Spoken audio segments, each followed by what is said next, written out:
Bueno, buenas tardes a todos. ¿Desaparece como que está grabando? Sí, Sí, Perfecto. aparece. Bueno, bienvenidos a esta edición año 2021 de Aprendizaje Automático. Bueno, gracias por elegir esta propuesta, que tienen otras de la FACU, de la carrera de la licenciatura en Ciencia de la Computación y también doctorandos.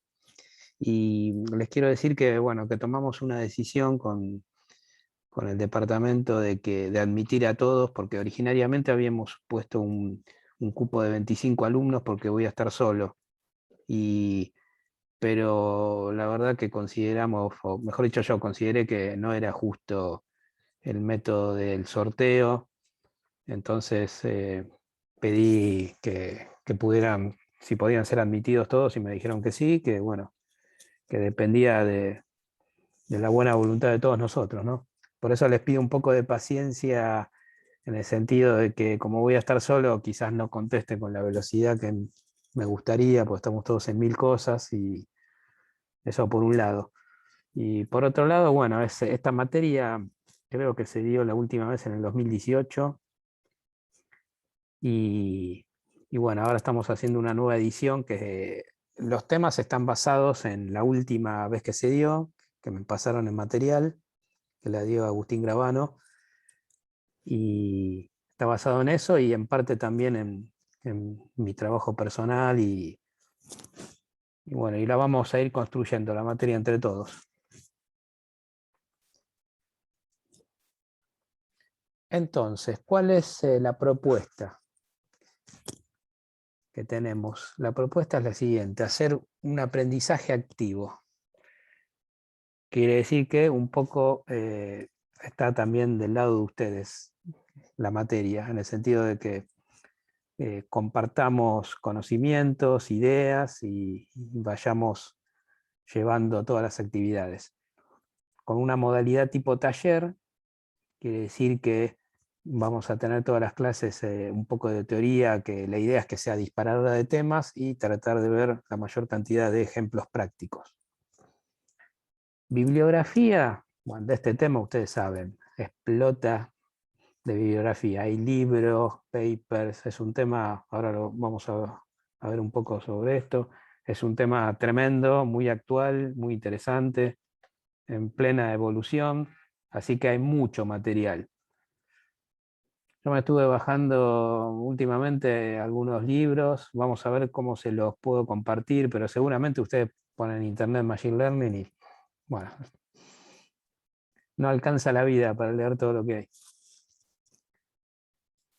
Por eso que la verdad que hoy en día es difícil una bibliografía recomendada. Yo diría que vamos a ir viendo a medida que vayamos viendo temas, vamos a ir mostrando algunos libros, papers, y vamos a ir avanzando de esa forma. Entonces la propuesta es que cada clase va a tener dos partes, una primera parte de teoría y ejemplos prácticos y una segunda parte donde quedan liberados los que no necesiten consultas sobre el TP final, y los que necesitan consultas nos quedaremos el tiempo necesario. Vamos a ver todo en R, Python, paquetes varios de esos dos lenguajes, y vamos a ir usando RStudio, Jupyter, Google Colab. ¿Y qué es el TP final? O sea, la aprobación de la materia es la presentación de un TP final.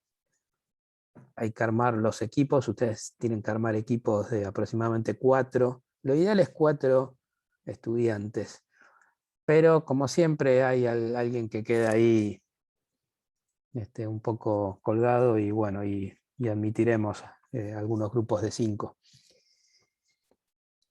Y el TP final tiene que ser de un tema que ustedes lo eligen y que por supuesto sea pertinente a la materia. Por eso que lo que primero pedimos es que vayan armando los equipos. Si lo tienen para la próxima clase, fantástico. Y bueno, y me lo comunican que cómo va a ser ese equipo, así ya lo registramos y empezar a hablar de los temas. Cuanto antes sepan lo que quieren hacer, mejor, porque el cuatrimestre se va volando y la idea es que al final del cuatrimestre tienen que presentar un reporte, un paper, y una presentación oral. Para eso vamos a ver si, según la cantidad de equipos que tengamos, puede ser la última clase o las dos últimas.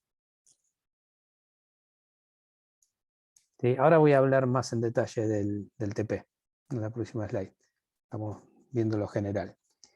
Y a mitad del cuatrimestre, vamos a ver si fijamos una fecha hoy o la semana que viene a más tardar, vamos a hacer, cada equipo tiene que hacer una presentación de avances, una presentación corta de avances, de cómo les está yendo en el TP. La presentación es a todo el grupo. Sí. Bueno, esa es la idea. ¿Cómo lo ven? ¿Alguna pregunta, comentario, idea?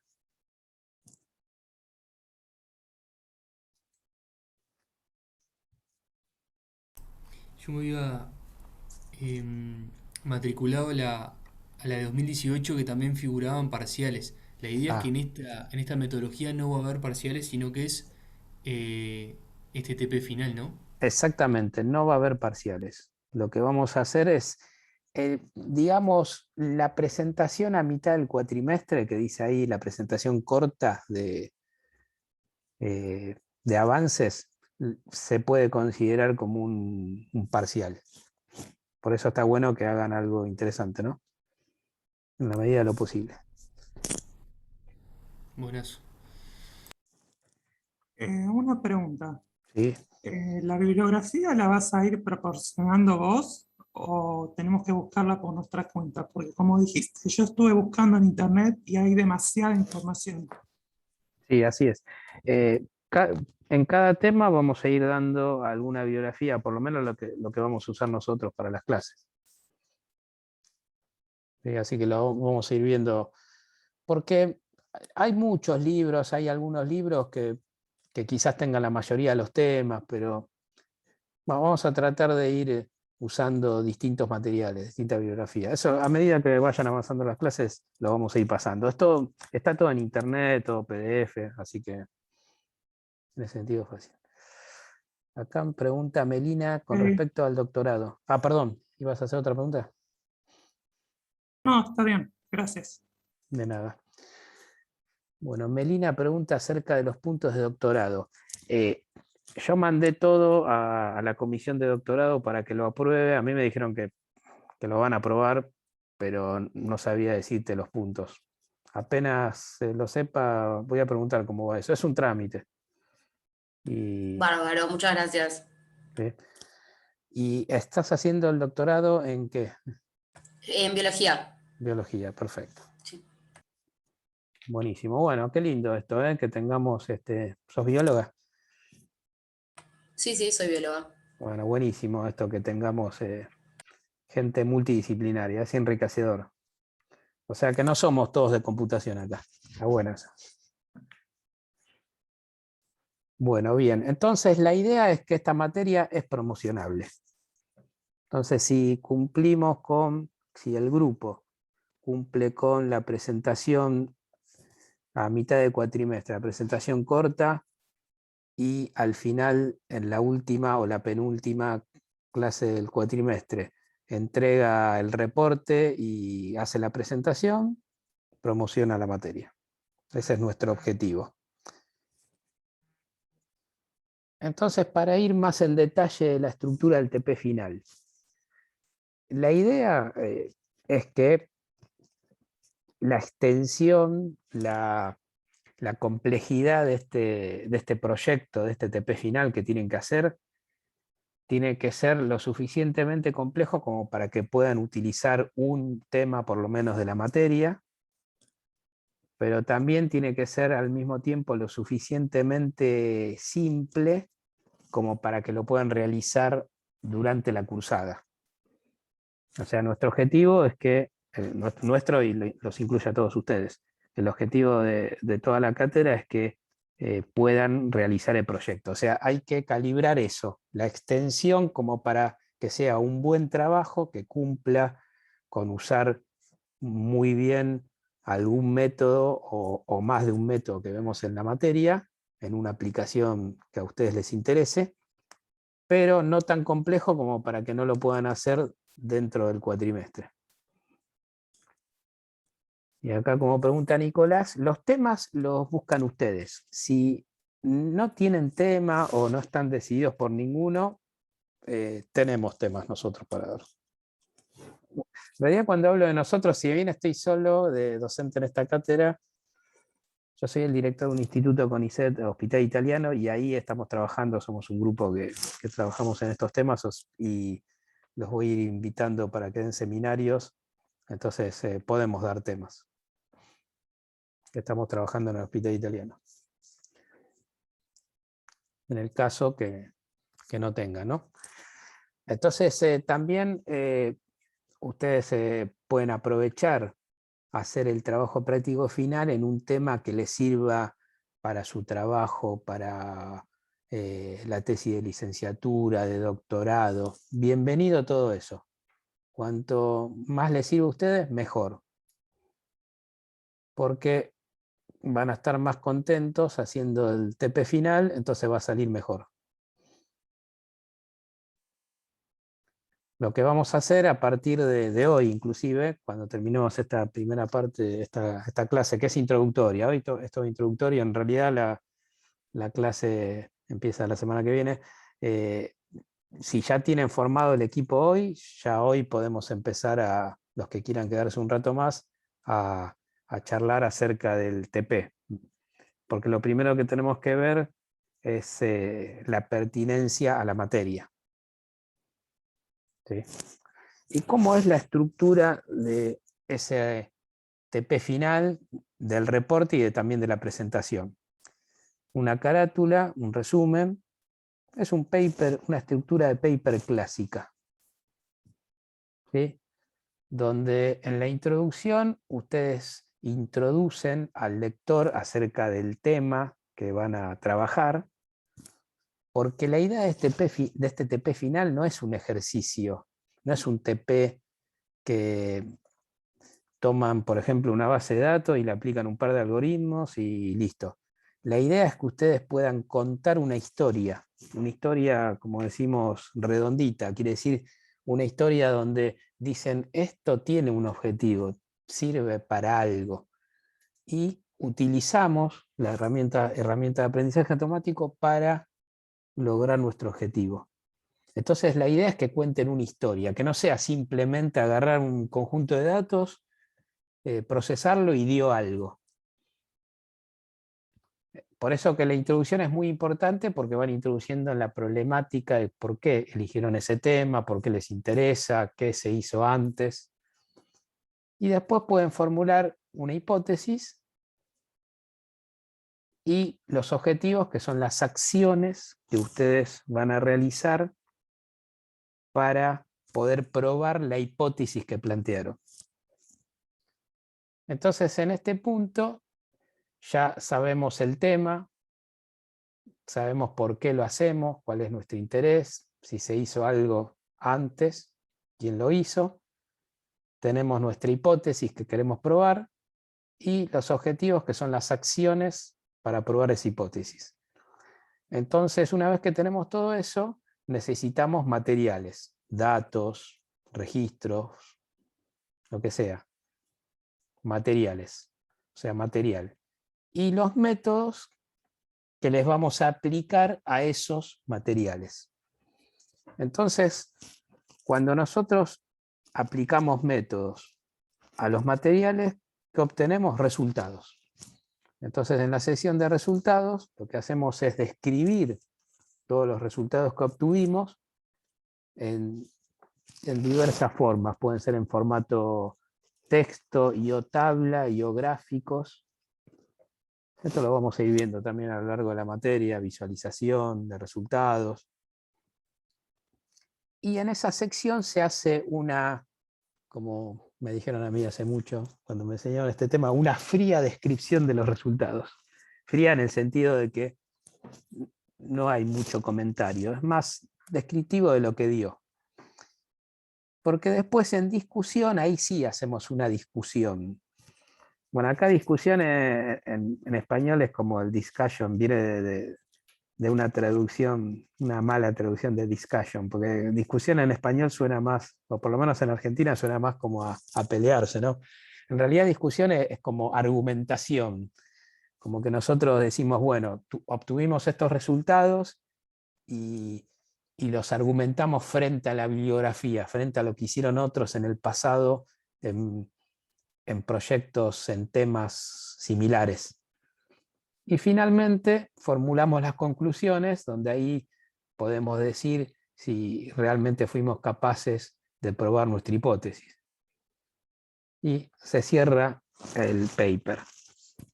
Siempre pone bibliografía y los anexos son optativos. Los anexos se pueden usar para desarrollos matemáticos, figuras que son muy grandes y que cortan mucho el texto, entonces lo pasamos a anexos, código,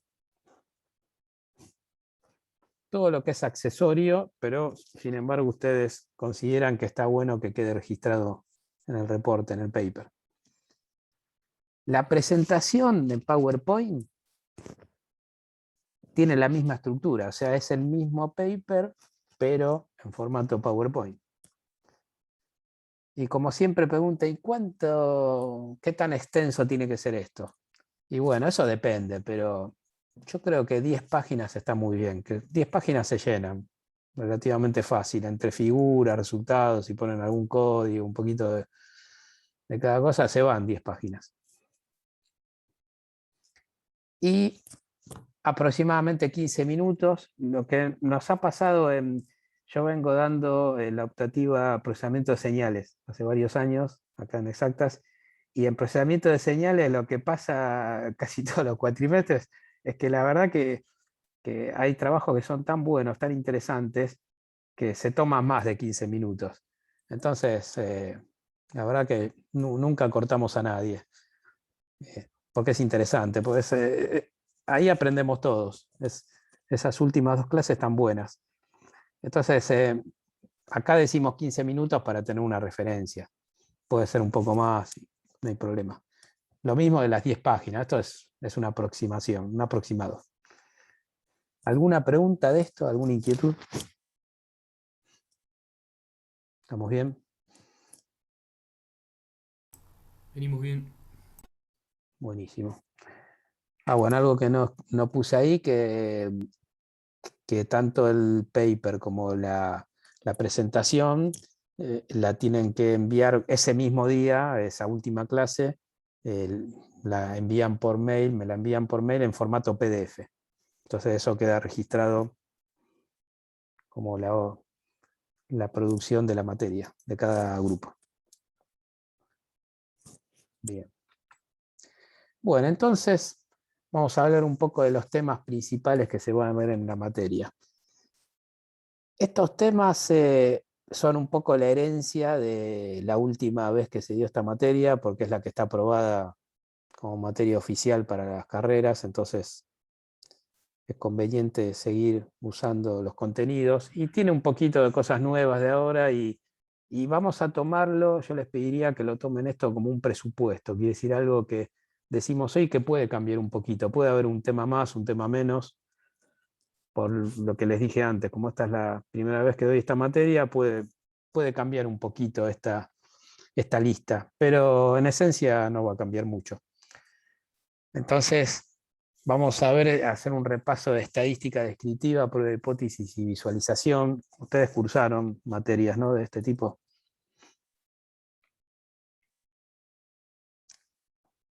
Sí, Sí, sí. Sí, sí.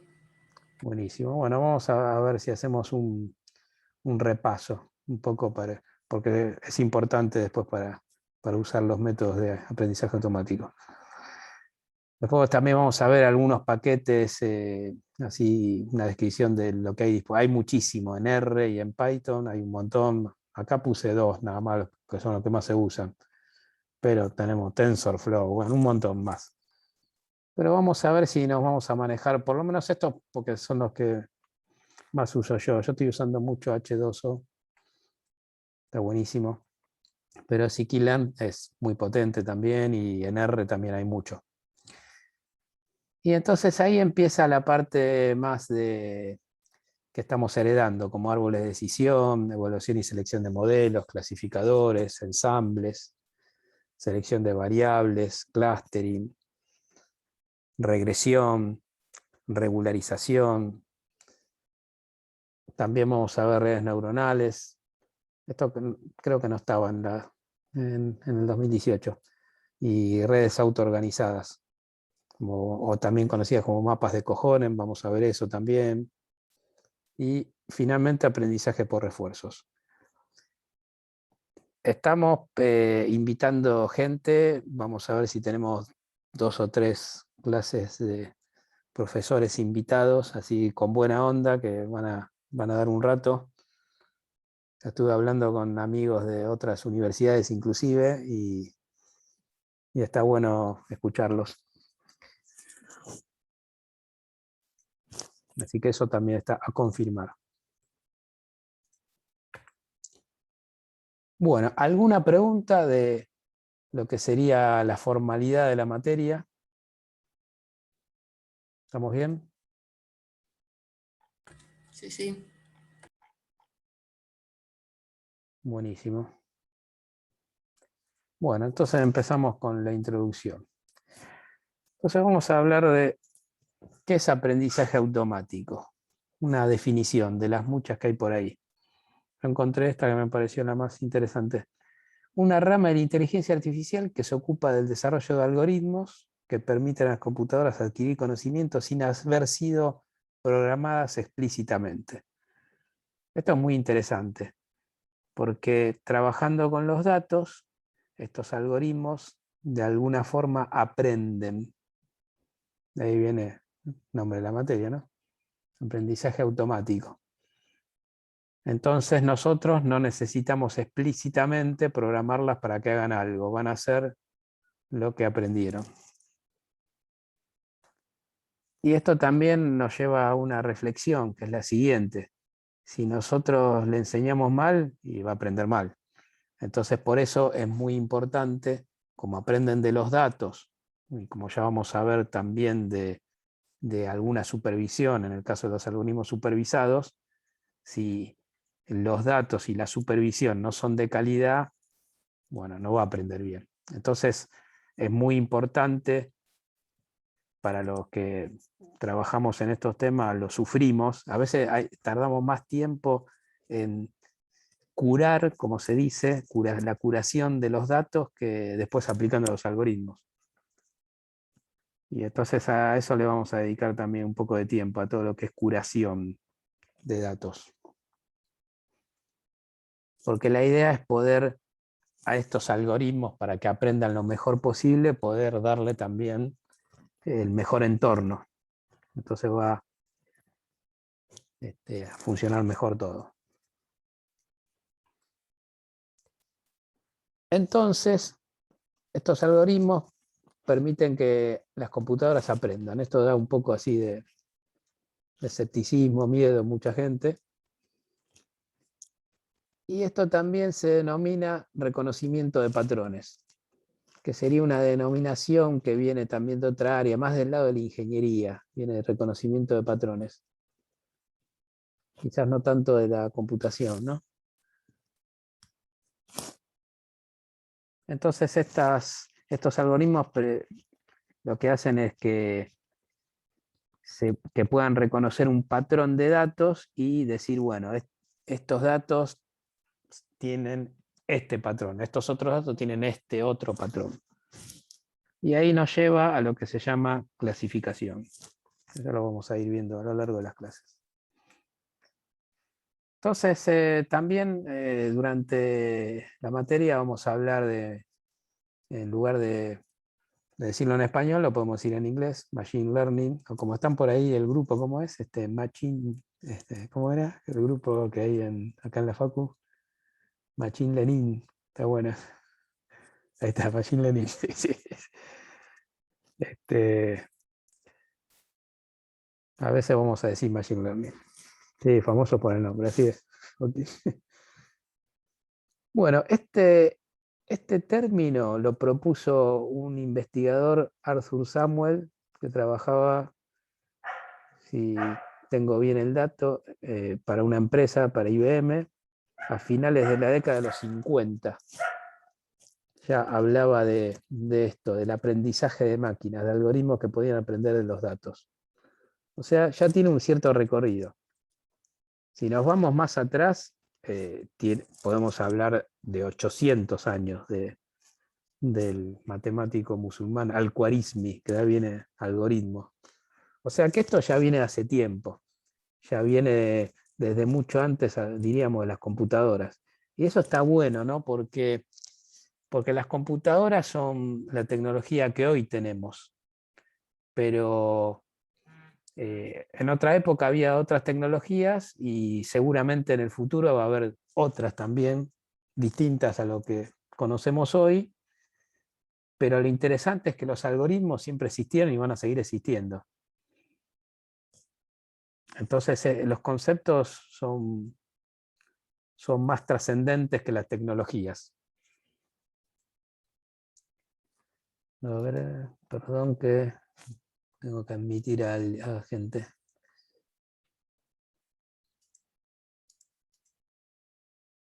Ahí está. Bien. Entonces, el aprendizaje automático está relacionado con la estadística, con la optimización matemática, con la minería de datos. Es todo un gran compuesto de métodos y también, como dicen algunos, de estadística fashion, estadística moderna, un poco así en chiste también, pero está muy basado en todo eso. Y tiene muchas aplicaciones, también hay nombres un poco marketineros como Data Analytic o Business Intelligence, como se dice también, en aplicaciones en negocios, análisis predictivo, hay como algunos nombres más marketineros, pero todo va alrededor de lo mismo. Entonces, este gran cuerpo de algoritmos los podemos clasificar o dividir principalmente en 3 clases. Hay más, si ustedes buscan, hay más tipos de algoritmos en alguna bibliografía, pero los principales podemos decir que son los supervisados, los no supervisados y el aprendizaje por refuerzo. Y les diría que los dos primeros, supervisados y no supervisados, cubren prácticamente todo. Entonces vamos a hablar un poquito en detalle y a lo largo de las clases vamos a ir profundizando en los distintos métodos. En los métodos supervisados, el algoritmo aprende, o sea, se entrena con un set de datos que tiene entradas, pero también tiene una salida correspondiente a cada entrada. Entonces ahí es donde está la supervisión. Nosotros le presentamos al algoritmo un patrón y le decimos, este patrón significa esto. Entonces le estamos enseñando. Y luego, una vez que aprendió, se le puede presentar un segundo set de datos, de patrones. Entonces, en base a lo que aprendió, va a decir, bueno, este nuevo patrón y es tal salida, tal tipo de patrón. En la medida en que acierte, bueno, mejor funciona el algoritmo. Y vamos a ver las métricas para poder decir cómo fue la performance de ese algoritmo, cómo aprendió. Eso lo vamos a ver también en próximas clases. Por otro lado, tenemos los algoritmos no supervisados. En los algoritmos no supervisados también aprende de un conjunto de datos, pero solo se brindan entradas, o sea, no le damos a priori una clasificación de patrones, simplemente le damos datos. Entonces las salidas son clasificaciones que encuentra el algoritmo, o sea, es el mismo algoritmo el que encuentra esas clasificaciones. Entonces cuando le presentamos un nuevo set de datos, y bueno, se va a manejar de acuerdo a lo que aprendió acerca de los datos que le dimos. Este tipo de de algoritmos son muy interesantes y tienen sus ventajas y sus desventajas. Ya también lo vamos a ir viendo en próximas clases. Entonces, algunos ejemplos de los muchos que podemos ver de algoritmos supervisados, redes neuronales, máquinas de soporte vectorial, árboles de decisión y muchos otros. Y de no supervisados, clustering, mapas autoorganizativos, reducciones de dimensionalidad y otros. ¿Y cómo se vincula esto con la estadística? Y una forma de verlo es la siguiente. No sé si se ve el mouse, que lo estoy moviendo. ¿Se ve? Sí, se ve, se ve. Buenísimo, gracias. Aquí en este cuadro lo que tenemos es una cantidad de algoritmos de acuerdo a la variable dependiente y la variable independiente. ¿Qué quiere decir esto?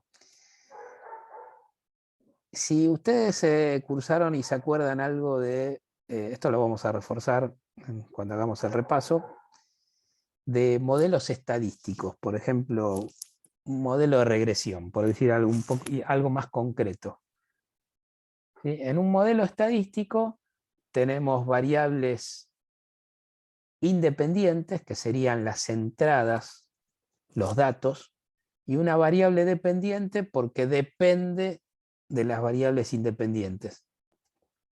Entonces la variable dependiente es lo que se va a usar para supervisar el proceso de aprendizaje del algoritmo, la variable dependiente. Ahora, ¿qué pasa? Tanto las variables independientes, pueden ser más de una, y la variable dependiente pueden tener distintas escalas. Por ejemplo, si las variables independientes tienen escala métrica, también esto nosotros en español decimos intervalar o numérica, y la variable dependiente también está en esa misma escala numérica intervalar, típicamente el análisis es de regresión. ¿Sí? Ese análisis de regresión puede ser, por ejemplo, lineal, entonces el resultado va a ser una ordenada al origen y pendientes por cada variable independiente. ¿Sí? Y entonces, si tienen distintos tipos de escalas, por ejemplo, ordinal o nominal, tanto la variable es independiente como la dependiente, y bueno, van cambiando los algoritmos. Entonces, todos estos algoritmos que tienen variable dependiente son, como dice acá, aprendizaje supervisado, porque hay un target que es la variable dependiente. Y las entradas son las variables independientes, o sea, la dependiente depende de la independiente, por eso es dependiente. Y entonces el conjunto de datos va a ser todo este conjunto, donde vamos a tener casos, ¿sí? Y por cada caso un valor por cada variable independiente y variable dependiente. Por otro lado, tenemos la situación donde no hay variable dependiente, como dice acá, no. Entonces esos casos son de aprendizaje no supervisado. Entonces el conjunto de datos, el set de datos, va a ser así. Va a tener también casos, pero va a tener solamente entradas de las variables independientes. ¿Sí? ¿Se ve la idea? Este es un esquema general que viene de la estadística, pero que se sigue usando en aprendizaje de máquina.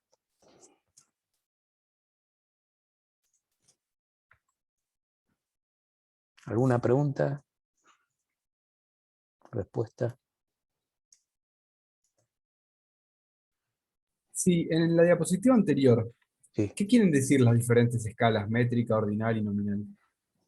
Bueno, por ejemplo, escala nominal es cuando vos tenés una variable que es, por ejemplo, tipos de animales. decís, bueno, está la variable, por ejemplo, animal. Entonces animal puede ser gato, perro, pájaro, lo que quieras. Entonces son nombres. Por eso es una escala nominal. Pero la escala nominal per se no tiene una jerarquía, un orden. Por eso se llama solamente nominal. Pero a veces las escalas nominales implican un orden. Por ejemplo, si tenés una variable que tiene, los casos pueden ser A, B, C y D, el orden puede llegar a ser que A tiene mayor jerarquía que B, B más que C y C más que D. Entonces ahí la escala se llama ordinal. Y la escala métrica es la escala que también en estadística se dice intervalar o numérica o continua, que son números directamente. O sea, si vos tenés una escala que es, por ejemplo, edad, es métrica, vos decís, edad tiene 48, 25, 62. Entonces son números. ¿Sí? Marcelo, te hago una pregunta. Sí. ¿Qué tal? En ¿Sos Marcos? aprendizaje, soy Marcos. ¿Cómo andás? ¿Cómo andas? Bien. Te saqué por la voz. Bien, Qué bien. gra- Te hago una pregunta, que en aprendizaje supervisado, Sí, ¿el target sería la etiqueta, por ejemplo? En el caso de escala claro, nominal, claro, sí, sí, es la etiqueta, sí, sí, sería la etiqueta. Perfecto. Gracias. de nada. Bueno, estuvo bien la aclaración. ¿Alguna pregunta de esto? ¿Se ve la idea? Porque esto también nos lleva a la siguiente reflexión de cómo tienen que estar organizados los datos. Normalmente, los datos para cualquiera de estos algoritmos tienen que tener esta forma. Que ya se pueden imaginar que es la forma de, por ejemplo, una planilla de cálculo, tipo un Excel, ¿no? Por decir algo. Bien. ¿Estamos bien? ¿Alguna pregunta? ¿Respuesta? Sí, Bienvenida. Sí, perdón. Bienvenida a cualquier observación o aporte que tengan. Adelante, por favor, perdón. no hay problema. ¿Qué es una etiqueta? Una etiqueta es, por ejemplo, que sería en este esquema el target o la variable dependiente, es si cada caso es un patrón, la etiqueta, el target, va a ser el nombre de ese patrón. Por ejemplo, una combinación de entradas, en el caso 1, la denominamos patrón A. Después, el segundo caso, que sería la segunda fila, va a tener otro patrón de entradas, entonces el target va a ser el caso B, y así siguiendo. Después puede aparecer de nuevo el A, el B y todos los distintos tipos de etiquetas. Claro, como dice muy bien Gastón, puede ser, por ejemplo, si este algoritmo de Machine Learning tiene que reconocer animales. Ahora vamos a ver, más adelante hay un ejemplo de esto.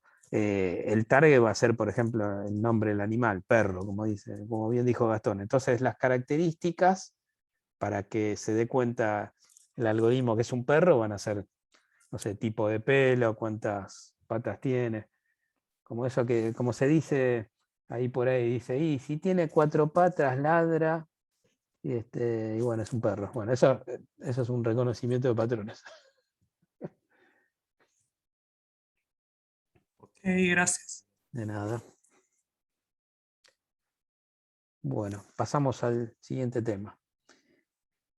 Esto también viene, y acá para nuestra compañera bióloga, que nos puede decir mejor que nosotros, esto también está inspirado en la naturaleza. Los algoritmos de aprendizaje de máquina. Especialmente las redes neuronales. Aquí tenemos 2 redes neuronales del cuerpo humano. A la izquierda tenemos una neurona cerebral y a la derecha una motora. Entonces, las dos tienen en común que tienen dendritas que son las entradas donde le llega información a la neurona, y una salida, que es el axón. En el cuerpo humano hay muchos tipos de neuronas, estos serían dos muy simples y generales. Entonces, ¿cómo se implementa esto en formato algoritmo? Algo inspirado en una neurona natural. Y hay que hacer una modelización, un modelo. Y esta es, por ejemplo, una forma de implementar una neurona. Entonces tenemos un vector o patrón de entradas, que van a ser las dendritas, y cada dendrita tiene un peso, o sea, un coeficiente que pesa, que atenúa o no, o mucho o poco, pues es un número, esto, que multiplica lo que le está entrando a cada una de las dendritas, y luego se integra todo eso, por ejemplo, en un sumador, y también inspirado en la neurona natural, la salida es binaria. Entonces, por ejemplo, se puede poner un dispositivo umbral que se satura. Si es mayor que 0, la salida del sumador, la salida vale 1. Si es menor que 0, vale -1, por ejemplo. Y tenemos en este diagrama también disponible la salida lineal antes del dispositivo umbral. ¿Y cómo aprende? Y la forma de que esta neurona aprenda es la siguiente. Nosotros le podemos poner a la entrada, presentarle un patrón de entrada determinado, y en esta, no sé si se ve el mouse que lo estoy moviendo, a través de esta otra entrada DK, nosotros decimos, la estamos entrenando, o sea, esto sería un algoritmo supervisado, le estamos diciendo, este patrón de entrada, la salida tiene que ser tanto, tal valor, o sea, la estamos entrenando. Entonces, en esta parte del algoritmo, lo que hace es generar una señal que se denomina error, que es la diferencia entre lo que sale de la neurona y lo que tendría que salir. Entonces acá puede pasar dos cosas. Si lo que está saliendo, ¿sí? Lo que está saliendo de la neurona en ese momento, es igual a lo que nosotros le decimos que tiene que salir, o sea, la salida es igual a la entrada deseada, como es la resta, el error vale 0. Eso quiere decir que está reconociendo perfectamente ese patrón. Si no es así, el error va a ser distinto de 0. Si es distinto de 0, va a un algoritmo, que hay muchas implementaciones de este algoritmo, y ese algoritmo, en base al patrón de entrada y a la señal error, va a tunear levemente los pesos. Entonces, en una segunda iteración, o sea, en una primera iteración, nosotros le presentamos un patrón de entrada y una salida deseada. Y la señal error dio distinta de 0. Entonces, tocó un poquito, ajustó todos los pesos un poco, y en una próxima iteración, si esto está funcionando bien, el error va a ser menor y lo ajusta de nuevo. Eventualmente, después de una cantidad de iteraciones, los pesos van a quedar ajustados, van a converger en un valor. El error casi nunca da 0. Se hace asintótico en un valor mínimo, y ahí podemos considerar que esta neurona aprendió. Entonces, una vez que aprendió, se desconectan estos módulos, el algoritmo LMS, por ejemplo, que está acá, y la señal de entrada, todo esto se desconecta, entonces le presentamos un nuevo valor, y de acuerdo a cómo quedaron ajustados los pesos, los coeficientes, y va a tener una salida. Y ahí es donde va a empezar a funcionar después de haber aprendido. ¿Sí? ¿Se ve la idea del concepto del aprendizaje?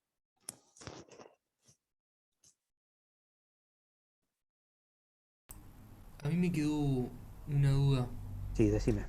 Eh, ¿Vos sacás el algoritmo LMS, lo retirás o él compara? Porque no entendí si vos le retirás a la neurona el comparador, Sí, una vez ¿cómo que es? aprendió, sí, una vez que nosotros consideramos que culminó el proceso de aprendizaje, se retira eso. Y si vamos atrás, sería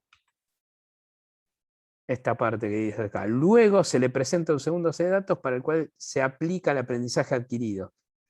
Quiere decir que durante la primera parte aprendió. Una vez que aprendió, ya está en modo funcionamiento, no en modo aprendizaje. Entonces, en modo funcionamiento se desconecta toda la parte del algoritmo de aprendizaje. ¿Sí? Bien, bien, te entendí. Sí. Buenísimo. ¿Te hago una pregunta? Sí, adelante, por favor. ¿Para qué se usa la entrada de corte? Bueno, esto es una implementación, es un ejemplo de un combinador lineal adaptativo, porque que tiene el nombre Adaline, ¿no? Adaptative Linear. La entrada de corte es una entrada como un offset que también se ajusta. Entonces esto ajusta, ayuda al ajuste, ayuda un poquito al ajuste. En algunas implementaciones no se pone. Este es un ejemplo general, digamos. Sí, Buenísimo, gracias. de nada. Bien, ¿alguna otra pregunta? ¿Estamos bien? Seguimos entonces. Entonces, cuando nosotros conectamos más de una neurona, lo que logramos es una red neuronal. Aquí tenemos una red neuronal modesta que tiene 5 neuronas, que las podemos reconocer las 5 neuronas, en 2 capas. Tenemos del lado izquierdo una capa de entrada que tenemos 3 neuronas y las salidas de esas 3 neuronas van a 2 neuronas que son la capa de salida. Entonces la salida ya no es un bit, son 2 bits. Entonces, al tener una red neuronal en lugar de una neurona, aumenta la capacidad de clasificación de patrones. O sea, es más potente. Una neurona sola es muy limitada. Y además, como tenemos 2 salidas, como estas salidas son binarias, más 1 y menos 1, tenemos 4 combinaciones posibles. Entonces quiere decir que esta pequeña red neuronal puede discriminar 4 patrones. ¿Sí? En el mejor de los casos, digamos. Y el concepto de aprendizaje es el mismo que cuando era una neurona sola. En una primera iteración nosotros le presentamos un vector de entrada, o sea, este vector de entrada, voy hacia atrás, no es ni más ni menos que un caso, aquí, un caso. Y el target no es ni más ni menos que la respuesta deseada. Entonces nosotros le presentamos un patrón de entrada y le decimos, este patrón de entrada tiene que ser, corresponde a tal clasificación que está codificada como más 1, más 1, 1, 1. Entonces genera la señal de error y esta señal de error se usa para ajustar los pesos, que aquí no están dibujados, pero existen, al igual que como los vimos en esta filmina anterior, ajusta los coeficientes y quedó un poquito ajustada para esa primera iteración. Luego, en una segunda iteración, se le presenta un segundo patrón de entrada que puede tener el mismo u otro target y lo mismo, genera una señal de error y se ajusta. Entonces lo que hacemos durante el aprendizaje es esto, es ir mostrándole casos con su correspondiente target. ¿Sí? Eventualmente, esta señal de error converge a un error mínimo, y cuando converge a ese error mínimo, nosotros podemos considerar si tenemos un umbral mínimo o una cantidad de iteraciones máximas que se logró el aprendizaje, y ahí termina el aprendizaje. Entonces desconectamos toda la parte de aprendizaje y queda preparada para que se le presenten nuevos datos y, de acuerdo a lo aprendido, genere clasificaciones. ¿Sí? En este caso, el proceso de aprendizaje también se llama backpropagation, porque viene de una propagación hacia atrás, o sea, el error se va propagando desde la salida hacia la entrada de la red neuronal. De ahí viene backpropagation. ¿Sí? Bien, ¿alguna pregunta? ¿Algún aporte que quieran hacer? Bienvenido. Una pregunta te hago, Marcelo. Adelante, Marcos. ¿Cuánto sería, por ejemplo, para perceptrones así, que serían quizá multicapa o no? Sí. ¿Cuánto sería el volumen de datos de entrada posible para que entrene bien? Porque viste que Una dependiendo del pregunta. algoritmo, a Sí, veces sí. tenés. ¿Esto se maneja bien con pocos datos o más bien con muchos? Bueno, está buena la ¿Cuánto es pregunta. muchos? ¿Cuánto es muchos? Bueno, mira, esto es motivo de investigación, hay papers sobre esto, hay mucho empírico. Y la complejidad depende de varios factores, pero entre los principales factores lo que podemos decir es que una red neuronal, cuanto más compleja es, obviamente tiene más costo computacional, y entonces depende de la cantidad de patrones que tiene que clasificar, depende de la, la cantidad de variables, o sea, de los vectores de entrada, cuántas variables tiene. De acuerdo a eso, bueno, puede tener más o menos neuronas. Por eso que esto fue evolucionando, a ver si un poco, tratando un poco de responder tu pregunta, esto fue evolucionando, y cuando empezaron a aparecer muchas neuronas y muchas capas, bueno, se le llamó Deep Learning. Y esto es para problemas más interesantes, ¿no? Como son, por ejemplo, procesamiento de imágenes, que hay mucha más información. Una aplicación típica de Deep Learning, entre otras, ¿no? Entonces, problemas más complejos necesitan más algoritmos más fuertes, más complicados, más poder de cómputo, más neuronas, más capas. Y, por ejemplo, esto lo vamos a ver más adelante, en implementaciones de Deep Learning, por ejemplo, de H2O, que es una de los libraries que están en Python y R, se pueden poner 200 neuronas en 10 capas, cosas así. Y eso hoy en día está implementado y funciona muy bien, y más también.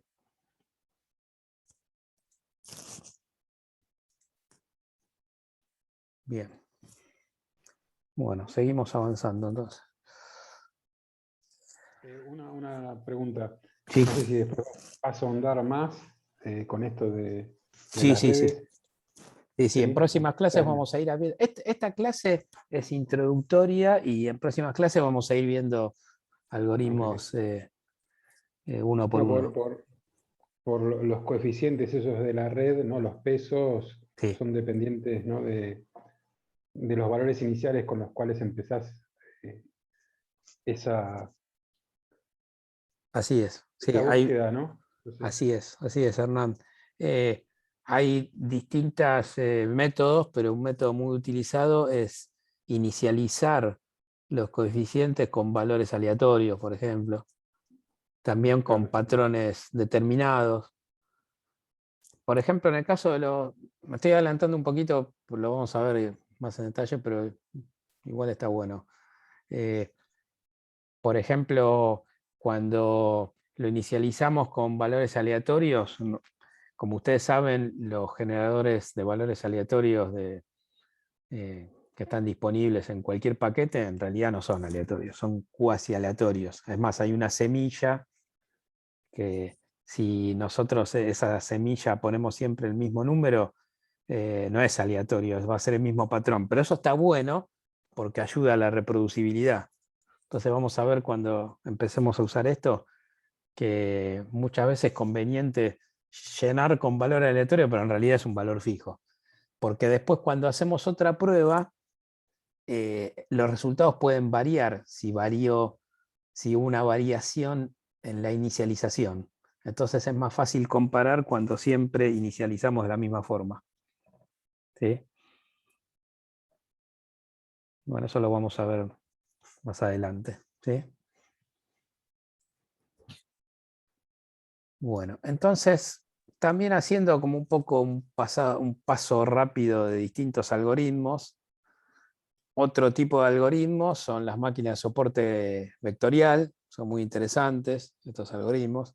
Y la idea es un algoritmo del tipo supervisado, quiere decir que también necesita casos con patrones de entrada y una variable target dependiente que es la que lo entrena.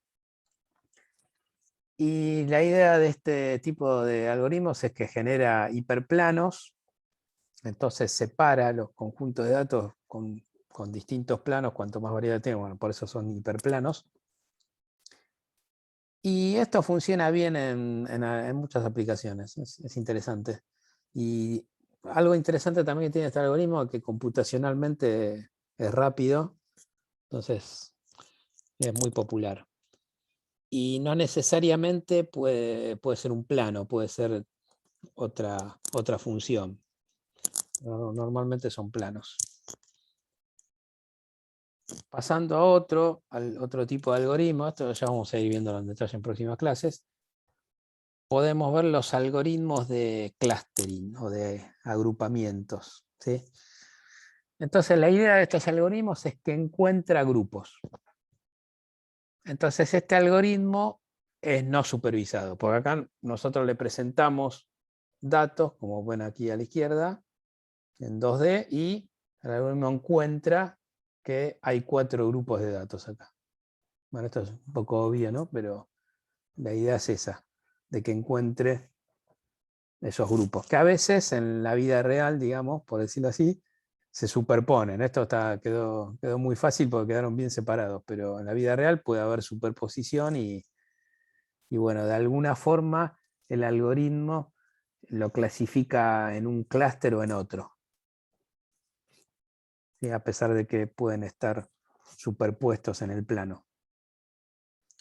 Y vamos a ver que este tipo de algoritmos también se usan para reducir las dimensiones, porque estos datos, si bien la salida del algoritmo los puede mostrar en un gráfico bidimensional en el plano, en realidad los datos pueden ser de muchas variables, o sea, de más de 2 variables. Pero parte del resultado es mostrarlos, los grupos, en un plano. Entonces, estas nuevas 2 variables son variables que las compuso el algoritmo, no son las variables originales. O sea, bueno, no sé si me estoy haciendo entender, me parece que quedó medio raro lo que digo, ¿no? Por ejemplo, si tenemos 10 variables independientes, siguiendo con los nombres que estamos usando. Si tenemos 10 variables independientes, ¿sí? En los algoritmos de clustering va a generar un plano, pero las 2 variables de ese plano no son ninguna de las 10.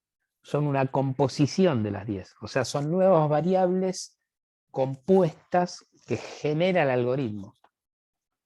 ¿Sí? ¿Se ve la idea?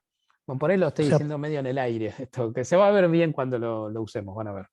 O sea, Marcelo, pasás de R10 a R2 y haces la separación en R2. Vos decidís en R2 Claro. En realidad cuál la cosa hacer. separación la hace con todas las variables, pero la visualizamos, el resultado final lo visualizamos en R2. Así sería.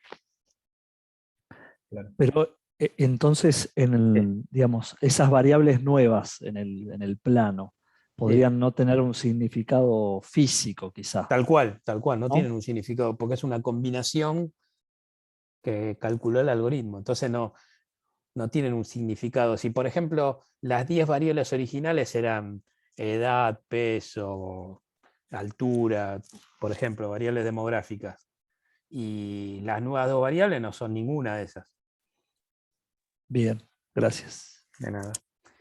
Pero ayudan a la visualización, porque nosotros tenemos que tener en cuenta que todos estos algoritmos de aprendizaje de máquina, por un lado, generan el resultado que buscamos, que es clasificar, predecir, pero también es importante, vamos a ver, la visualización de los mismos, porque eso nos ayuda también a ver cómo funcionaron. O sea, por un lado está el funcionamiento que, que nos da al clasificar, al predecir, y por otro lado está cómo muestra esos resultados. ¿Sí? Bien.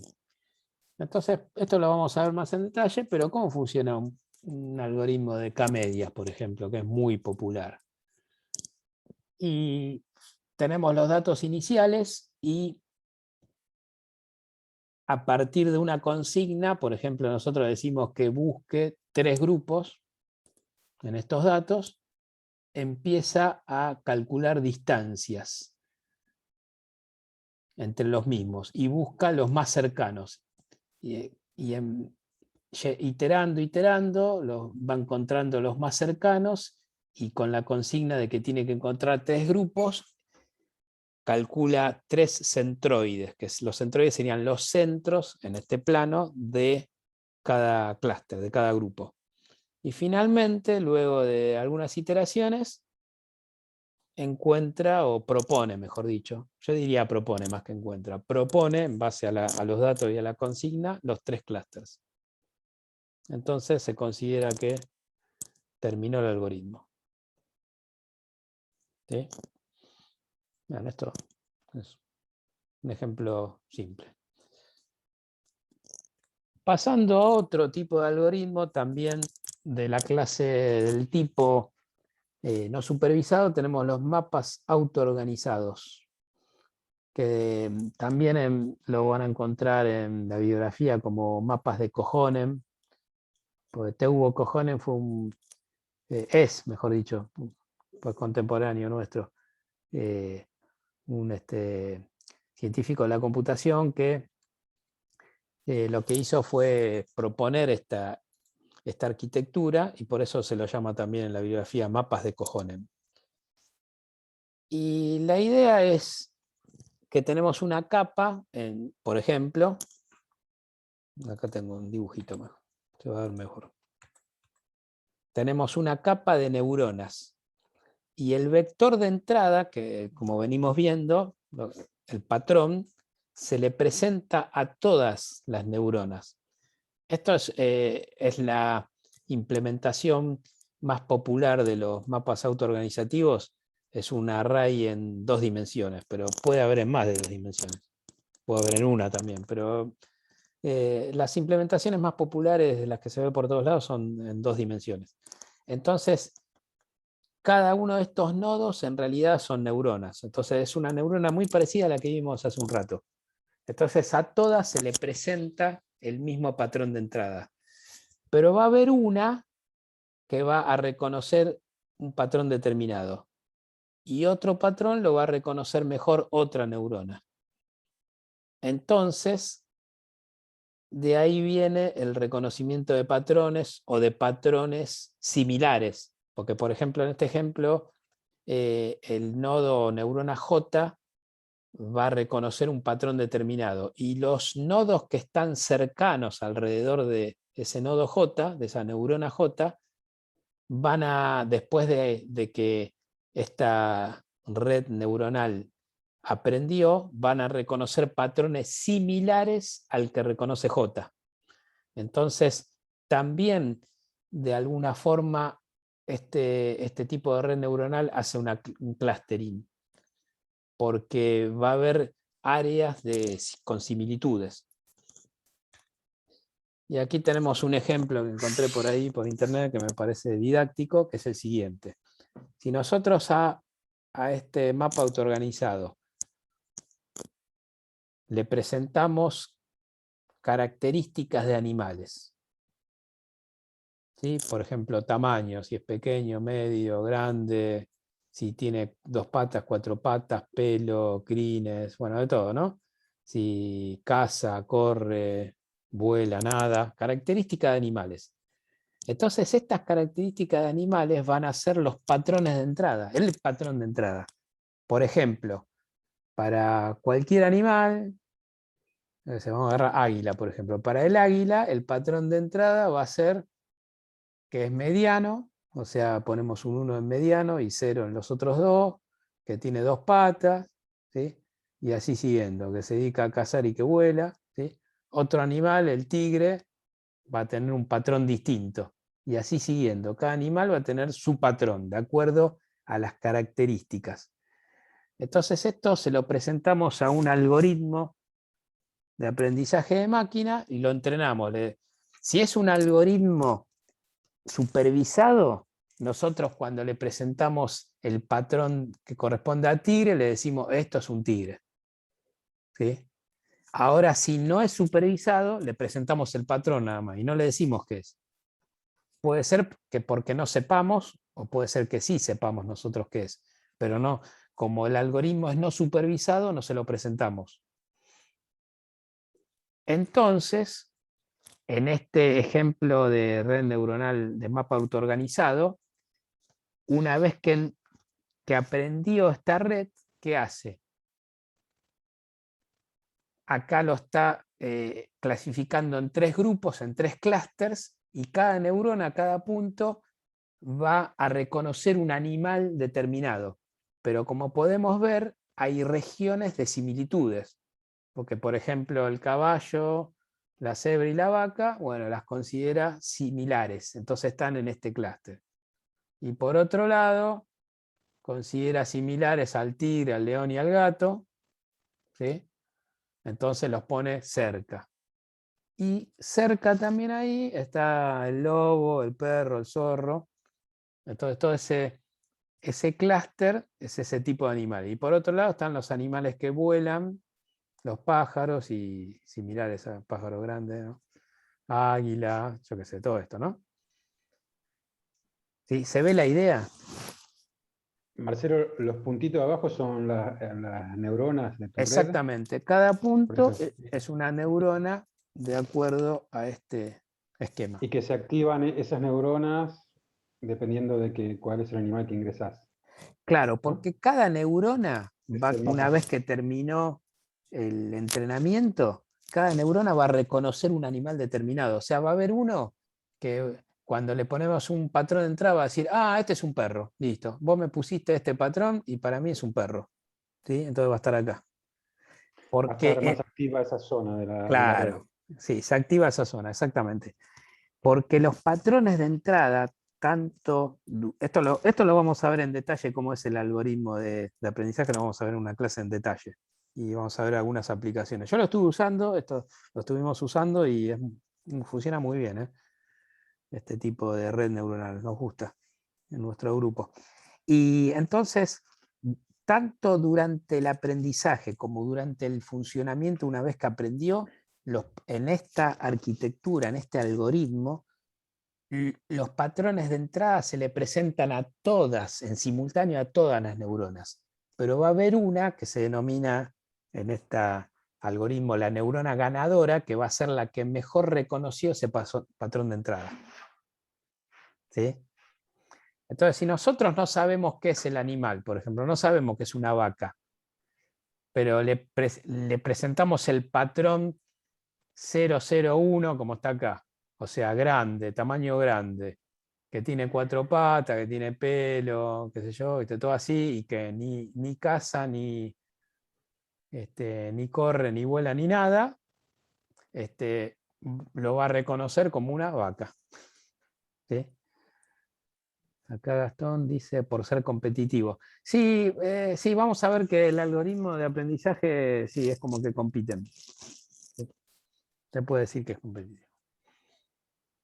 ¿Se ve la idea? Por lo menos en esta clase idea general. Después, o sea, cada uno de estos temas van a ser clases individuales, ¿no? En el futuro de esta materia. ¿Alguna pregunta? Bueno, seguimos entonces. Todos estos algoritmos, como dijimos recién, un algoritmo en realidad es muy importante para que nosotros podamos usar todo esto eficientemente, pero también tenemos que tener en cuenta... perdón, antes de seguir voy a contestar una pregunta de Nico Pacheco, que dice, ¿cómo decidís la cantidad de neuronas? Bueno, es una buena pregunta. Cuando veamos este tema en detalle, vamos a ver que hay criterios, pero que es bastante empírico. Para tirarles algo, para no dejarlos tan así, sin precisar nada, al igual que en el ejemplo que vimos de una red neuronal, que cuanto más neuronas ponemos y más salidas ponemos, tenemos mayor poder de cálculo y de reconocimiento de patrones. Lo mismo pasa con esta arquitectura. Cuanto más neuronas pones, va a haber más lugar para que reconozca mayor cantidad de patrones. ¿Sí? No sé si eso te contesta un poco la pregunta, pero el criterio es ese. Buenísimo. Bueno, seguimos entonces. Entonces, como les decía, los algoritmos son importantes, es una parte importante de todo esto, pero tenemos que ver también que los algoritmos en realidad es una parte de toda la cadena de procesamiento. Y la cadena de procesamiento, que por ejemplo en algunas aplicaciones como bioinformática lo llaman pipeline, por ejemplo, en otros también, pero los bioinformáticos usan mucho eso, el pipeline. ¿Por qué es el pipeline? El pipeline es, o tubería sería, ¿no? La traducción. El pipeline lo que es el conjunto de, es todo el procedimiento, es decir, bueno, te llegan los datos y lo preprocesamos, lo curamos, hacemos esto, hacemos lo otro, que ya vamos a ver todos esos métodos, y finalmente se le presenta a un algoritmo de aprendizaje de máquina, que ya sea para entrenarlo o ya está entrenado, y da resultados. O sea, todo eso en realidad es todo el proceso. Y nosotros tenemos que también pensar como el proceso todo integrado, no como el machine learning, como solamente un algoritmo que le pones datos y te da algo. Para que esto sirva realmente tiene que haber una integración, y hay muchos ejemplos de enfoques integrados. Yo tengo por ejemplo, que saqué de la bibliografía, pero hay muchos. Este es uno a modo de ejemplo. Pero desde ya les adelanto que es muy recomendable generar un pipeline, un esquema de trabajo de cómo trabajar todo, el todo. No es solamente, bueno, un K-media, ¿viste? Pipí y me da algo. O una red neuronal le pongo y me da algo. Eso puede funcionar en un ejemplo, en una clase, pero cuando lo queremos usar de verdad no va a funcionar. ¿Sí? Entonces tenemos que ir hacia enfoques o esquemas integrados. Este es uno de muchos. Un ejemplo, nada. Que es interesante, es un poco complejo, pero sirve para comentarlo en esta clase. Entonces, dentro de esa cadena, de esta cadena de procesos, que está acá la vemos, acá lo vamos a ver de acá mejor. Este pipeline, ¿cómo comienza? Comienza con un preprocesamiento de los datos, una fusión de datos de distintas fuentes, un mapeo. Luego todo eso, cuando está bien armado, recién ahí se le presenta en el paso 2 a un algoritmo de aprendizaje de máquina. Y ese algoritmo de aprendizaje de máquina, bueno, va a dar el resultado que se visualiza, por ejemplo. Y puede tener varios algoritmos. Bueno, esto no viene al caso entrar en detalle de lo que dice acá, pero la idea es que puede haber más de un algoritmo en esta etapa. Y en el caso de muchas aplicaciones, especialmente por lo menos en el área de trabajo yo, que es aplicaciones en medicina, es muy importante la privacidad, la protección de los datos, la seguridad. Es muy importante, porque hasta tiene implicancias legales. Entonces, lo que está diciendo este esquema es que en todo momento de este pipeline hay que tener en cuenta la privacidad, la protección de los datos, la seguridad. Por eso que es transversal. Y entonces, como les decía, en el mundo real, cuando nosotros queremos aplicar estos algoritmos, tenemos que tener en cuenta la aplicación y lo que significa. Y bueno, yo no trabajo con datos, por ejemplo, bancarios, trabajo con datos médicos, pero me imagino que vale lo mismo para datos bancarios, que tiene que ser privado, tiene que haber protección de los datos, seguridad, de que no se metan hackers. Entonces, un esquema real de procesamiento de datos tiene que tener en cuenta todo esto. ¿Sí? Esa sería la moraleja de lo que les estoy transfiriendo. ¿Sí? ¿Se ve la idea?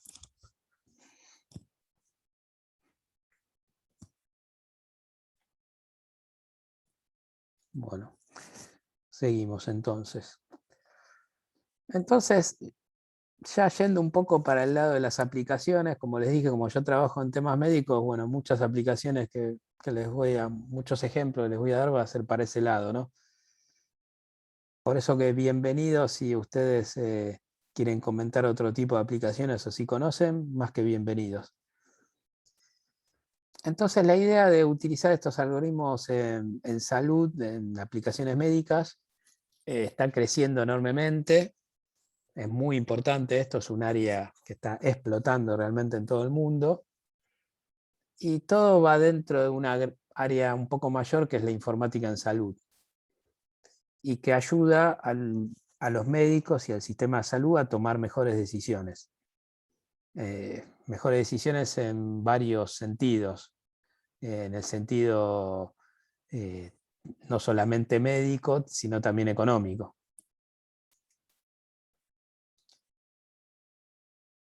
Y entonces, en estas aplicaciones, se puede ver que hay un esfuerzo coordinado, como les decía recién, un esquema integrado, un enfoque integrado, donde tenemos, por un lado, lo que es ciencia de datos, por otro lado, los algoritmos, la visualización y, como siempre, decimos, privacidad, protección de los datos, seguridad. Y todo esto tiene que funcionar bien integrado para que realmente no solamente funcione bien, sino también cumpla con normas, procedimientos, leyes. Como ustedes saben, hay vigentes en todos los países, en Argentina también, vigentes leyes que tienen que ver con la privacidad de los datos, especialmente cuando los datos son médicos, por ejemplo. Los dueños de los contenidos de una historia clínica electrónica hoy en día son los pacientes, no son los médicos. De alguna forma el paciente le permite al médico usar sus datos. ¿Sí? Esto es muy importante verlo así porque cuando hacemos investigación con datos médicos hay que anonimizar los datos y previamente a un paciente hay que informarle que en el futuro sus datos pueden llegar a ser usados para una investigación. para que el paciente pueda decidir ahí mismo si está dispuesto a que sea así o no. Por eso que los estudios de datos en medicina tienen que tener previsto esto, y antes que empiece la recolección de los datos ya tiene que haber un esquema de que se llama consentimiento informado, donde a los pacientes se les dice: "Mire, usted está dispuesto", que esto lo hacemos en el Hospital Italiano cotidianamente, y el paciente firma y dice: "Sí, sí, lo voy a dar para que lo puedan usar en una investigación". Alguno que otro por ahí dice que no, ¿no? Todo bien. Cada uno es dueño de sus datos, ¿no? ¿Le hago una pregunta? Sí, sí, adelante. ¿Cómo se define quién es el dueño de un dato? Mira, una definición básica: el dueño del dato es el generador del dato, y si son datos personales, es la persona. Hay una ley que se llama, no quiero extenderme en eso porque no sé mucho del tema, pero hay una ley en Argentina que se llama Habeas Data, que es igual en muchos países, donde dice eso, que los dueños son las personas. Ley que me parece que más de una vez la están violando, o todo el tiempo la violan más de uno, que usan los datos para cualquier cosa. Pero bueno, en teoría tendría que haber mucha discrecionalidad. ¿Sí? Incluso lo de, perdón, me meto, ¿qué tal? Sí. Lo del comité, lo del consentimiento informado, no necesariamente tiene que ser medicina, puede ser de, no sé, cualquier dato que uno recolecte que quiera hacerlo como un protocolo y poder después usar los datos para publicar, y eso también necesita, por fuera Así, incluso de la medicina. así es, sí, sí, tenés razón, sí, sí. Porque, por ejemplo, en el Hospital Italiano hay un comité, está el Comité de Bioética, que es eh, el que regula todo eso. Por ejemplo, cuando alguien quiere hacer una investigación nueva, tiene que presentar el proyecto al Comité de Bioética, donde hay abogados, no solamente científicos, sino también hasta, como se dice en inglés, lay person, o sea, una persona común, digamos, y, y tienen que evaluar si van a usar bien esos datos, si van a tener cuidado, o sea, privacidad, protección, seguridad, cómo van a manejar todo y cómo es el consentimiento, lo que le van a decir al paciente. Y una vez aprobado, empieza la recolección de datos, ¿sí? Y así como está ese comité, formaron uno nuevo que es para educación, para datos educativos. Como vos bien decís, no, es más allá de la medicina. Por ejemplo, cómo usar datos de estudiantes. Hay un área que más adelante, porque yo estoy empezando a trabajar en esa área que está muy interesante, que se llama Educational Data Mining, que es aplicar todo esto a datos educativos. Por ejemplo, como ustedes se podrán imaginar o ya saben, cuando alumnos de universidades, especialmente con esto de la pandemia, usan los campus, puede quedar registrado todo lo que hacen los alumnos, que usaron esto, que usaron lo otro, que se loguearon tantas veces, tales días. Todo eso queda registrado en algún lugar, queda un log de cada alumno. Y entonces se lo puede analizar con estos algoritmos y encontrar patrones de alumnos, ¿sí? Y en teoría, hacer esa investigación implicaría que haya un comité de ética de datos educativos que apruebe que se puede usar, porque son datos de los alumnos en realidad, ¿no? Es un tema importante hoy en día, ¿eh? Lo que genera es una capa de complejidad más. Si ya era complejo esto, lamentablemente es una capa de complejidad a todo, pero que es necesaria. Y está cada vez más en uso. Sí. No sé, yo no conozco otras aplicaciones que no sean ni médicas ni educativas, pero seguramente hay bancarias, seguro, debe haber algo de eso. Por ejemplo, financieras.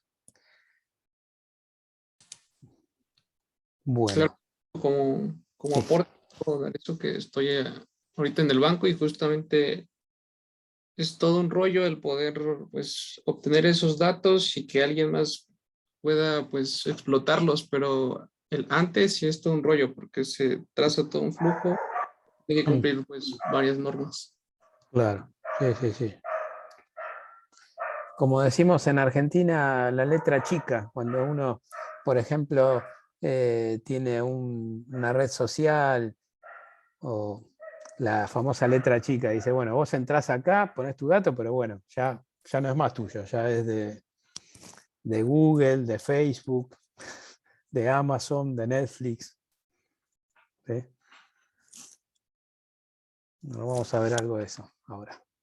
Bueno, entonces, volviendo un poco a lo que es aplicaciones en medicina. Como vemos, hubo una explosión a partir del año 2000 aproximadamente. Crecieron en forma exponencial. Si bien esto está un poquito atrasado, pues hasta el 2017, esto siguió hasta ahora. Vemos la cantidad de papers en PubMed, en la base de datos indexada de revistas de medicina, como en forma exponencial cada vez hay más trabajos científicos que utilizan algoritmos de aprendizaje de máquina. Tremendo esto. O sea que esto llegó para quedarse. Todavía les puedo decir que hay un poco de escepticismo, especialmente en la gente que viene usando de hace muchos años, de antes del 2000, venía usando métodos estadísticos, inclusive avanzados, métodos estadísticos muy avanzados. Es como que todavía hay gente, yo encuentro gente que es muy inteligente, gente muy buena, pero que es un poco reunente, no están muy convencidos de estos algoritmos de aprendizaje de máquina. Pero esta es una tendencia que, como podemos ver, llegó para quedarse y para seguir creciendo. Y me animaría a decir que en otras aplicaciones está pasando algo similar. Entonces, yendo a una aplicación bien moderna en medicina de todo esto, para hablar un poco más en concreto, una aplicación muy, muy actual es lo que se llama medicina de precisión. La medicina de precisión, este es un tema que estamos trabajando nosotros y que está buenísimo, los voy a comentar rápidamente, pero en realidad esto da también para hacer una maestría en medicina de precisión, un doctorado en medicina de precisión. ¿Y qué es la medicina de precisión? Es, así en pocas palabras, es en la medicina, por ejemplo, cuando se hace un diagnóstico, los diagnósticos están muy, muy determinados, o sea, pasa tal cosa, significa que está pasando, que tenemos esta situación, este diagnóstico, tales síntomas, tales estudios de laboratorio o estudios de todo tipo, significa este diagnóstico. Entonces, a un diagnóstico nomenclado, en una cantidad finita de diagnósticos, hay una cantidad finita de tratamientos.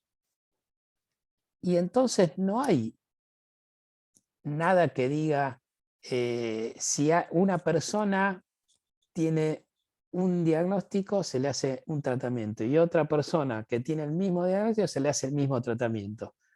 Entonces no se tiene en cuenta al paciente, más allá de la información que se utilizó para realizar el diagnóstico. Se pierde la personalización.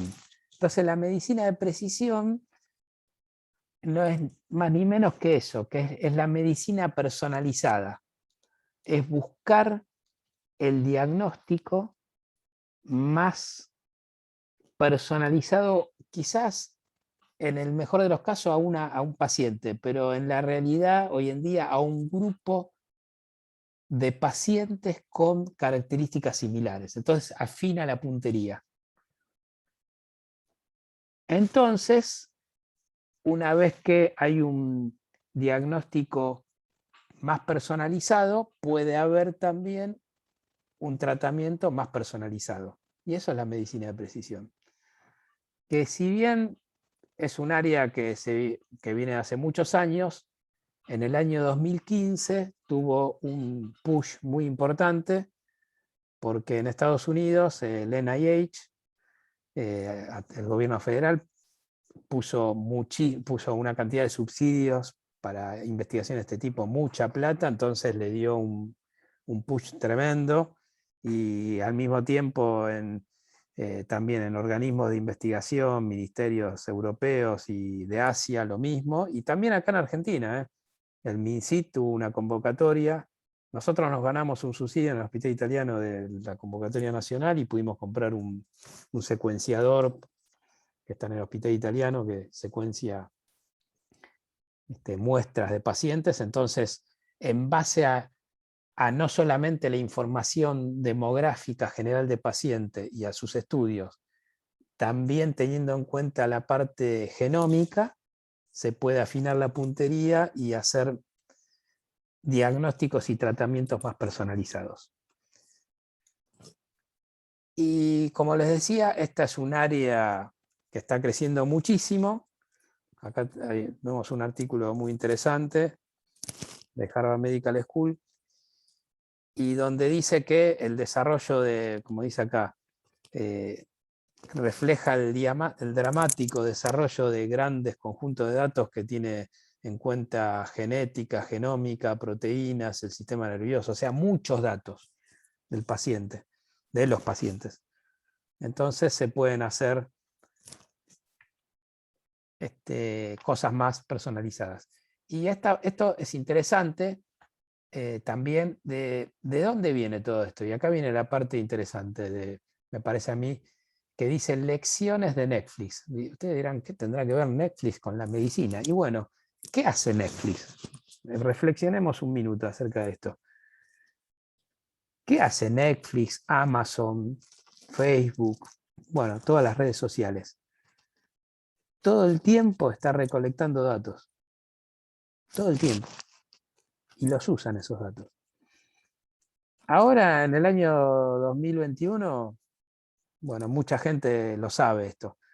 Pero hace 20 años, yo me acuerdo, quizás Hernán, vos también te acordarás, ¿no? Hace 20 años, cuando estaba en los primeros años, fines de los 90 también, fines de los 90, que estaba Amazon, estaban creciendo tremendamente. Para la mayoría de la gente, ¿qué era Amazon? Hoy en día, para mucha gente, ¿qué es Amazon? Un lugar donde compras cosas.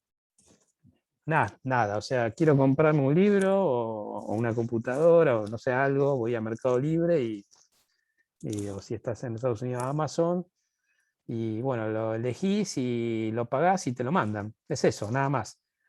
Y en realidad el negocio de ellos no es ese. El negocio de ellos es recolectar información y después vendérsela al mejor postor.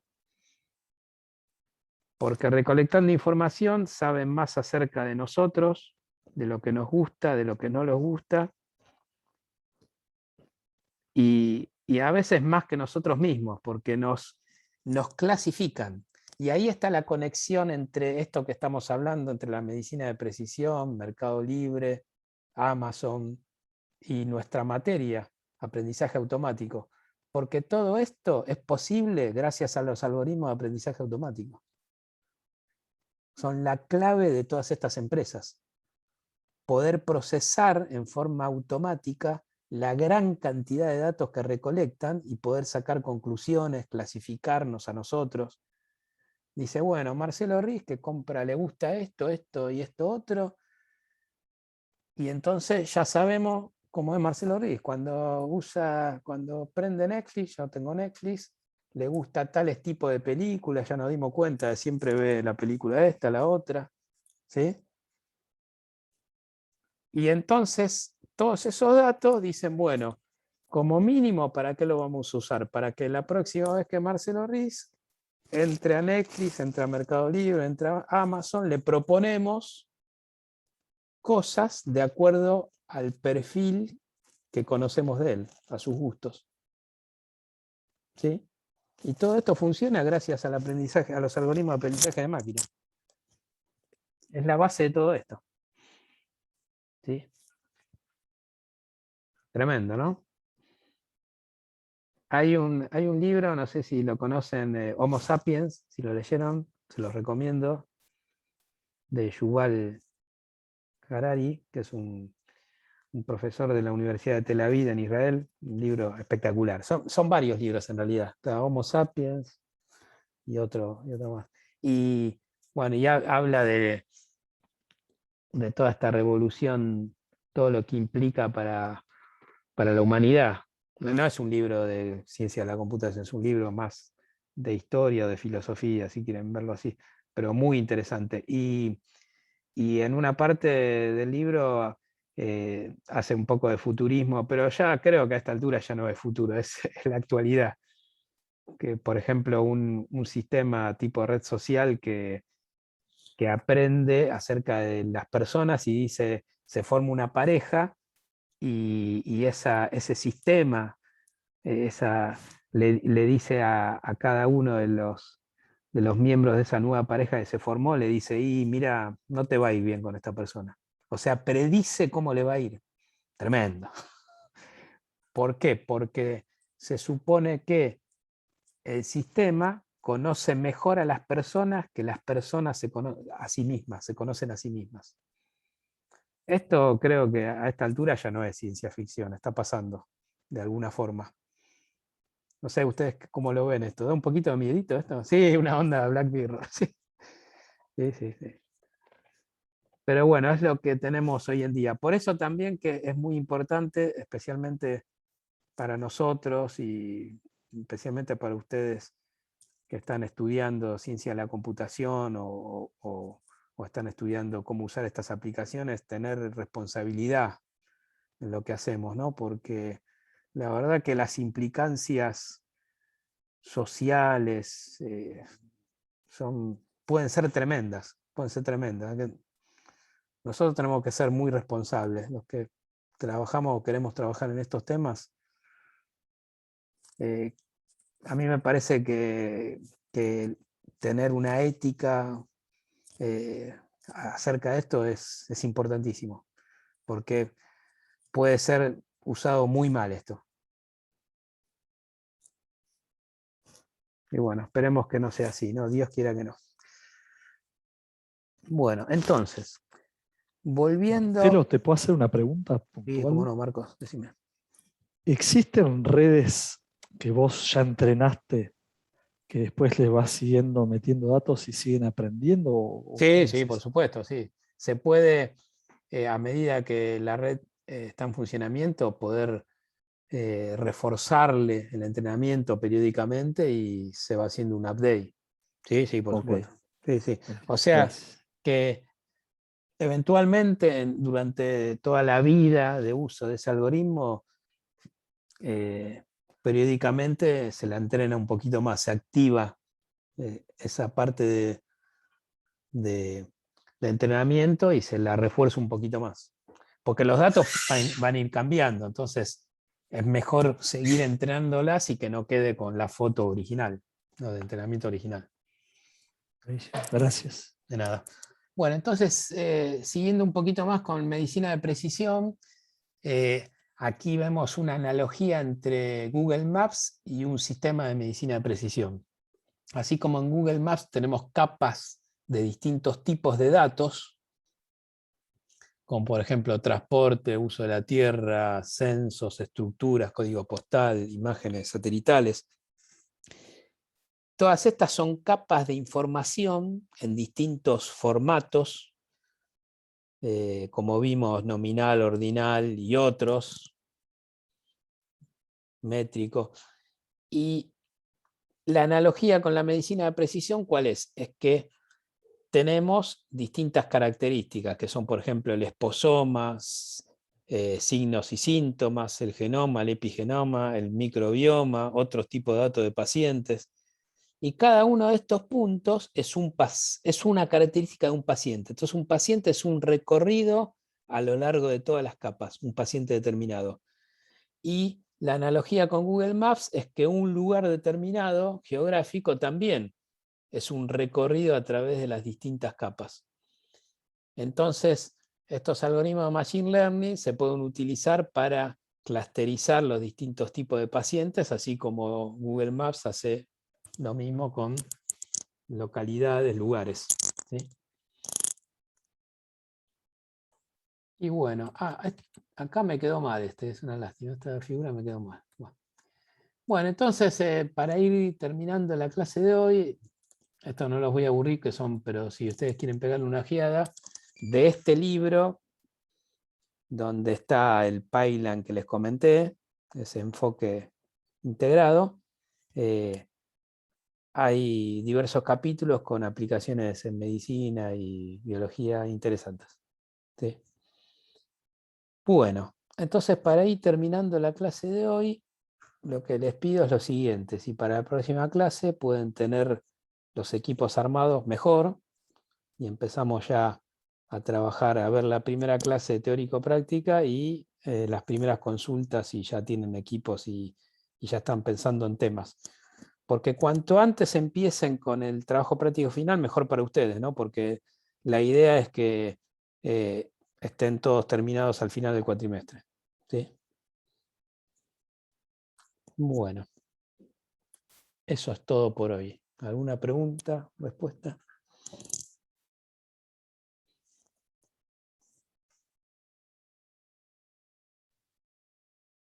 ¿De cuántas personas son los equipos? Idealmente 4. Pero como a veces queda alguien ahí huérfano, bueno, lo adopta algún equipo. 4 o 5. De nada, Luciano.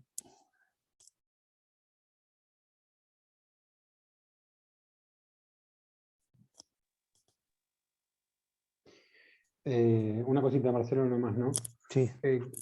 Con tu postura esta de que todavía hay reticencia para aceptar los resultados, ¿no? de Sí, Machine sí. Learning. También es muy fácil, como decís vos, ¿no? Si agarrás y usás la maquinaria así, sin curar los datos o sin no tener suficiente cuidado, podés fácilmente terminar con una red mal entrenada o, ¿no? o un machine learning que te hace mal los resultados, ¿no? No sé, con datos que estén sesgados o ese tipo de cosas. Sí, sí, sí, Y, así es. Sí. y entonces no sé, publicás, no sé, lo presentás como todo un resultado súper interesante y después había algo mal en todo el proceso, ¿no? del machine learning. Entonces, Tal cual, tal cual. Sí, sí, sí. Ese es uno de los peligros de no. esa es la reticencia todavía, ¿no? Además Sí, de los médicos de perder su trabajo porque sean reemplazados por una sí, red bueno, entrenada. sabes que sobre ese tema, hablando con muchos médicos, no tienen tanto miedo a eso, porque en realidad hay un montón de cosas que creo que por un largo tiempo tienen que ver, como por ejemplo estar con el paciente. Hay mucho todavía, me parece mucho recorrido, no sé cuánto, pero todavía hay, no creo que se queden sin trabajo. Pero creo que la reticencia tiene que ver con que hay gente que usa muy bien, por ejemplo, estadística avanzada, lo usó durante muchos años. Entonces, esto es como tienen que aprender algo nuevo, que me parece que pasa por ese lado, un poco. Pero eso Profesor, va cayendo, sí. por lo menos lo que planteaba Oppenheimer en un libro que hizo, El futuro del trabajo y el trabajo el futuro, si mal Sí, no recuerdo el título, sí, sí. decía de que por ahí estaban bastante reticentes todo lo que es la parte de los médicos porque de alguna manera siente que se le aplica un downgrade, porque antes, o por lo menos lo que tenemos hoy en día, uno estudia para ser cirujano, ¿no? Sí, Pero si el día de mañana la operación es reemplazada por una máquina, vos pasás de tener la formación de un cirujano a ser un técnico que configura una máquina. Y es eso por lo menos lo que sí. los hace reticentes a acoplarse con las nuevas tecnologías, que te pasarías a como a ser un operario, y es algo que no lo ven bien, Sí, desde la sí, formación, desde el prestigio y desde lo remunerativo también. Porque sí, no es lo sí. mismo ser un cirujano y operar un corazón que ser el tipo que configura una máquina para que opere a alguien del corazón. Sí, sí, sí, sí. En más de de un caso debe ser así. Sí, sí, sí. Así como en otros lo ven como buenísimo. Esto va a ser algo que yo no quiero hacer otra cosa, quiero ir hacia adelante y avanzar en otros temas, entonces esto me ayuda. Hay de las dos posturas, yo veo las dos. O sea, no es que están todos en contra, nada que ver. Y también creo que tiene que ver, es un tema generacional. O sea, la gente que grande, digamos, que trabajó durante 30 años y anda bien con una cosa, no van a cambiar ahora fácilmente. Hay que realmente convencerlos. Y la gente joven, bueno, se adapta mucho mejor a los cambios. Creo que también eso influye el, el tema generacional, influye Y el mucho. miedo a quedar afuera, o sea, qué pasa con eso también? Y puede Porque ser estas también. cosas avanzan, se requiere mayor calificación para hacer trabajos que, por lo menos lo que parecería ser más simple, y nada, empezás a tener un cuello de botella. Sí, sí, ¿Y qué sí. pasa con eso? O sea, viene desde la revolución industrial para acá, es como que, bueno, vemos como que está esa tendencia.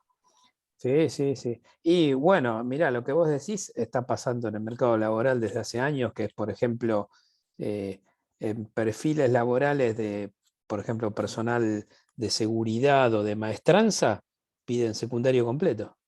Hace 40 años, alguien que tenía 40, 50 años, parecía un tiempo, ¿no? La gente que tenía secundario completo era, como por ejemplo, podía aspirar a trabajos administrativos bien remunerados. Ahora el secundario completo es seguridad, maestranza, tremendo, ¿eh? Sí, sí, hay algo de eso también.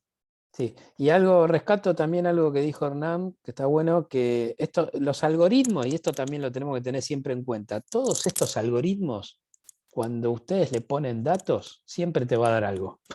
¿Sí? Siempre. Vos pones algo a la entrada, algo a la salida va a haber.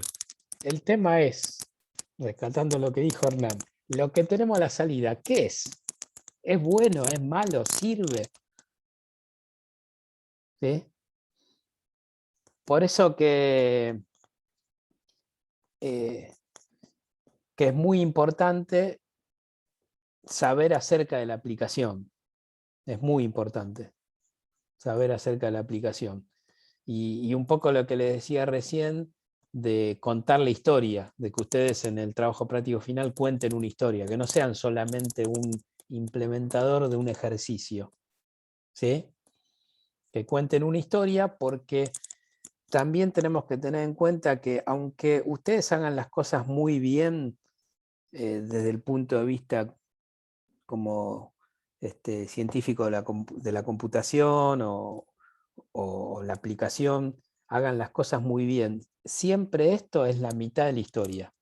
La otra mitad de la historia es cómo interpretar los resultados. Y para interpretar los resultados hay que saber acerca del tema. Entonces ahí es donde nosotros tenemos que tomar la decisión de si nos quedamos del lado científico-tecnológico, que no está mal, o si además nos involucramos en estudiar acerca del tema. Acá la compañera que es bióloga creo que lo puede entender bien, ¿no? Lo que estoy diciendo, porque ella está cruzando, que es buenísimo lo que está haciendo, cruzando una frontera, ¿no? Desde la biología hacia esto, ¿no? No sé si está o se fue ya. Bueno, la verdad podríamos hablar horas de estos temas, que son muy interesantes y bueno, ya hablaremos. Entonces, acá hay una pregunta. Dice, ¿podremos quedarnos cuando se... Sí, por supuesto. Sí, sí. Bueno, entonces, si les parece bien, a partir de ahora quedan liberados hasta la próxima clase. Y si quieren, nos quedamos un ratito con los que ya tengan grupo y ya tengan algún tema en mente. ¿Sí? Así que bueno, los saludo y cuídense bien, cuiden a todos, por favor. Y nos veremos el jueves que viene. ¿Sí? Una pregunta. Sí. Yo todavía no cursé no tuve estadística.